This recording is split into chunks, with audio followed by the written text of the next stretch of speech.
Walking alone, the streets are empty. The only thing I can see is my own silhouette.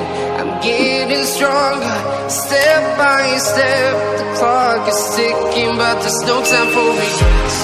I've been flying from town to town, from London to Taiwan. I've been all around the globe.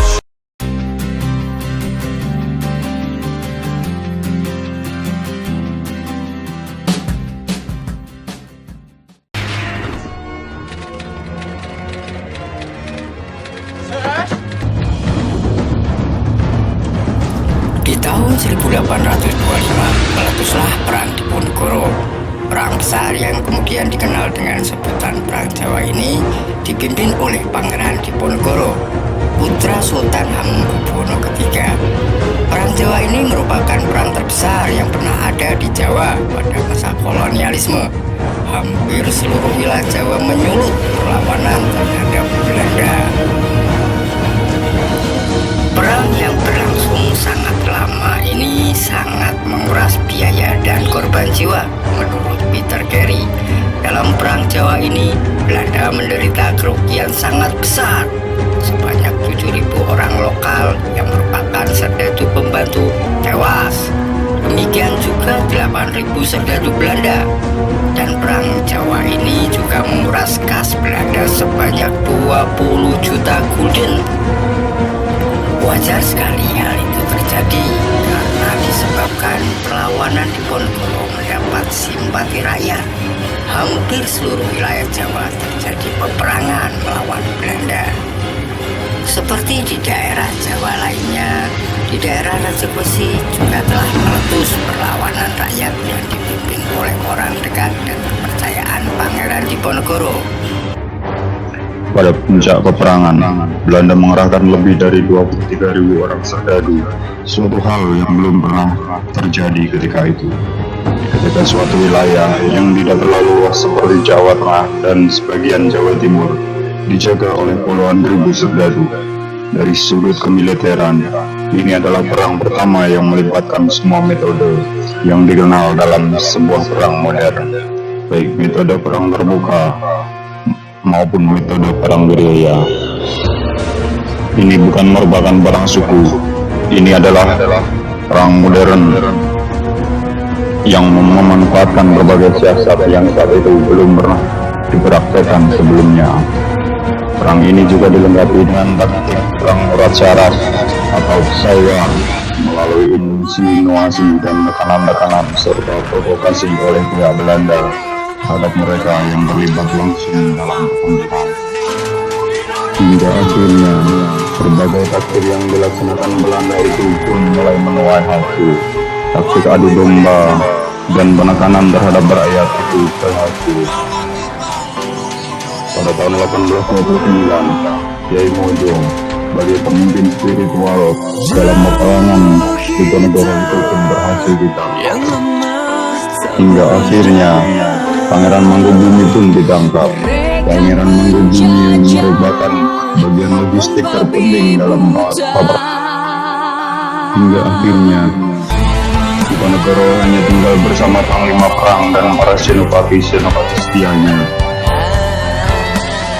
Namun, melihat pasukan yang mulai terjepit dan kekalahan yang mulai dekat, akhirnya sang panglima perang pada masa itu yang bernama Sentot Ali Basya menyerah dengan syarat kepada Belanda. Hingga tinggallah Pangeran Diponegoro bersama para senopati-senopatinya yang masih setia.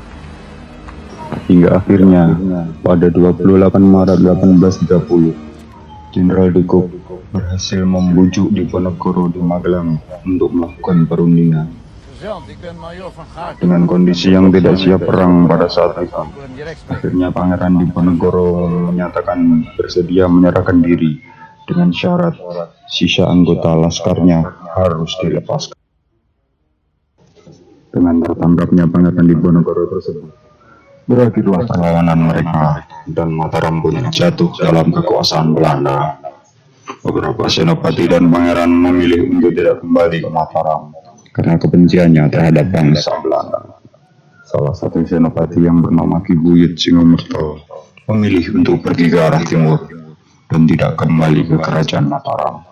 Lalu beliau memutuskan untuk menetap di wilayah Bojonegoro dan bahkan alas untuk tempat tinggal. Tahun berganti tahun, ada penduduk dari daerah sekitar yang tahu.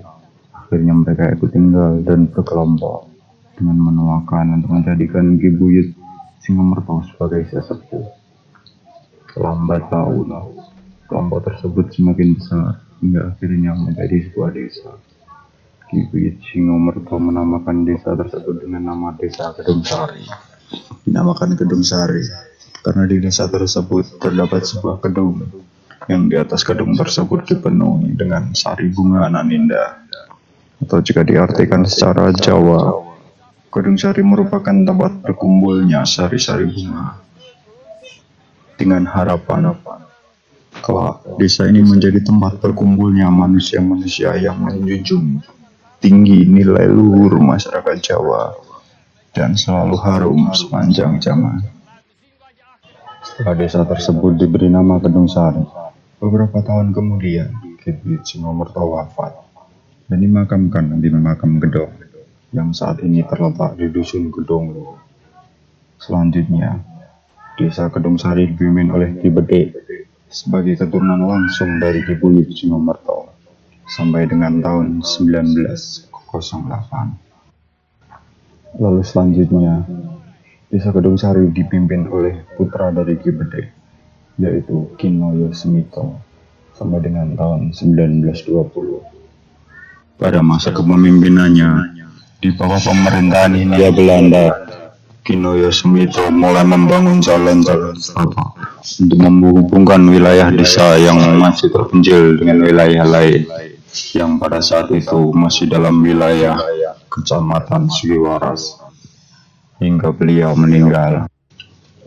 Selanjutnya pada tahun 1920 hingga 1921, desa Kedungsari dipimpin oleh Haji Abdul Manan, orang pertama di wilayah Kedungsari dan sekitarnya yang menunaikan ibadah haji, dan juga sebagai cikal bakal perkembangan Islam di wilayah Kecamatan Temayang saat ini.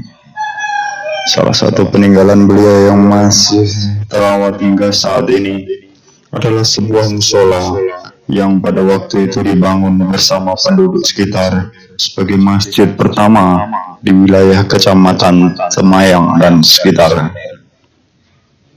Lama memimpin hanya sekitar 1 tahun. Pada tahun 1921 sampai dengan 1968, desa Kedungsari dipimpin oleh Ki Singodewiryo dengan nama kecil Samin. Pada masa kepemimpinannya, Singodewiryo Samin mulai melanjutkan pembangunan jalan dari jalan setapak menjadi jalan berbatu dan membuat kantor pemerintahan desa yang saat itu masih di rumah beliau sendiri. Sampai dengan tahun 1968, Ki Singodewiryo wafat. Pada tahun 1968, diadakan pemilihan kepala desa yang baru dan terpilihlah Mbah Warsidin Suwarno. Beliau adalah seorang anggota ABRI dan menantu dari Ki Singodewiryo Samin. Pada masa pemerintahannya, desa Kedungsari mulai berkembang dalam bidang pertanian, ekonomi, dan sarana prasarana. Masa jabatan beliau adalah tahun 1968 sampai dengan 1991. Pada tahun 1991, diadakan pemilihan kepala desa Kedungsari. Yang terpilih sebagai kepala desa adalah Haniwi Susilowati. Beliau adalah anak kedua dari Warsidin Suwarno dan Sukiwanti. Periode pertama masa jabatan beliau sebagai kepala desa Kedungsari adalah 8 tahun. Setelah habis masa jabatan pada tahun 1999, beliau terpilih lagi menjadi kepala desa Kedungsari untuk yang kedua kalinya. Sesuai peraturan yang berlaku, masa jabatan kepala desa adalah 2 kali secara berturut-turut. pada tahun 2007 diadakan pemilihan kepala desa Gedong Sari dan terpilihlah Saudara Alam Mudi yang masih menjabat hingga sekarang.